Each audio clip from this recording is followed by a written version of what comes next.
Hello, everybody. We got the crew together from left to right. It was Jeff, Corey, and Hank, and that's all in the parking lot before we went out to Beaufort Springs. It was a wonderful day. Um, Visibility from the top was gorgeous, but down below, I don't know, I'd give it like 30 feet. Um, we had two people come to watch us get in the water here, but other than that, nobody else got in the water except us until we got out. Interesting day. Jeff had all his new gear, Scuba Pro, Tarek Dive Computer Watch. What else? I'm forgetting something. One more. Oh, it's his Ocean Reef mask. So, and his wetsuit, his 5 mil. I forget the name of it. They're really nice. Him and Corey both have one. That's Corey in the middle there. Hank's behind him. Um, but we're getting our tanks ready. They go ahead and do a deco dive. Um, Jeff was getting all of his stuff straightened out today, so I stuck with Jeff. And here I'm taking the bottles down. I take them to 20 feet to stage them in case we need them. Beautiful weather. It was just a great day.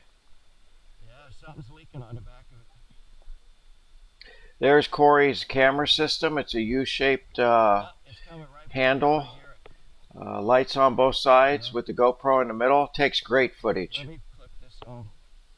Here I think I'm asking Corey to do a bubble check on me. I was hearing something, and my inflator hose, the big one that you inflate and deflate with, it was pinched or stretched or something.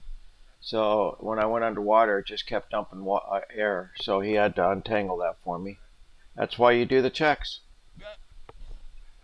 What we didn't know at the time, underneath that dock was a female water moccasin. She must have a nest there because you'll see later when we come out. She didn't want us to be around. That's why we ended up only one dive today. So.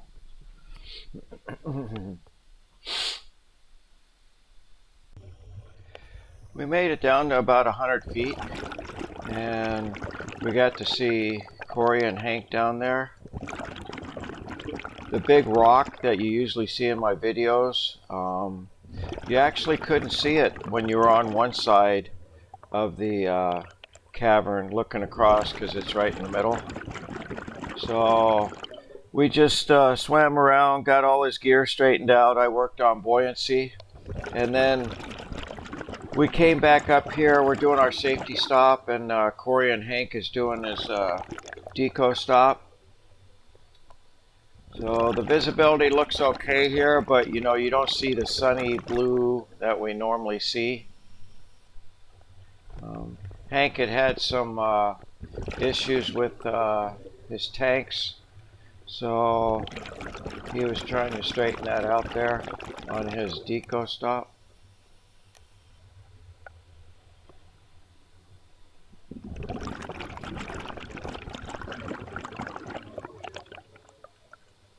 I think as far as springs go, I like this one. Oh, it's one of the top ones I like, I would say.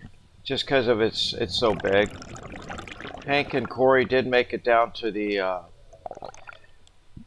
Red-tailed hawk.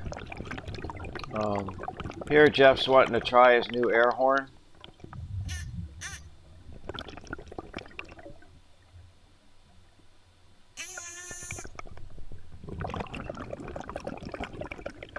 Outside, above the water, that thing's wicked loud.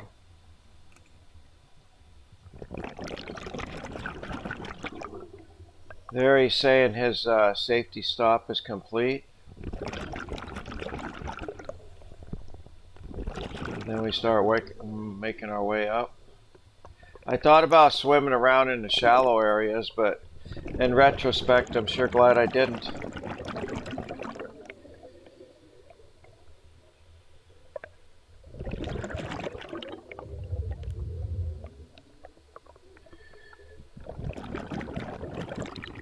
That's the platform area that that she has a nest underneath. We probably would have never even gotten the water had we known. I think before we got in, we did see the male. It was on the other side of the spring. Typically, they stay away from you and they don't want anything to do with you. Um, when they get aggressive, and with it being spring, more than likely, we saw two for sure, possibly three, because the one looked like it might have been 5 foot, and these other two looked like they were more like 3.5. Really? Are you? See, I wore in a 5 with the bib, but we didn't have to deco as long. I'm just starting to get the Um, shakes. I see the Corey big here is ones. saying that he got cold. He had his 5 mil with his hood on. Um, Jeff and Corey had the same wetsuits. They didn't know it, but they both bought the same ones. They're very nice. I'm considering getting one. Here's us after we took our break, and then we look down below and see the snake. Um, but it was great being with some friends. Two of the guys we did a photo op, they were coming in to dive, and then once they saw the snake, they decided not to. Overall, fantastic day, and hope to see you guys again some other time.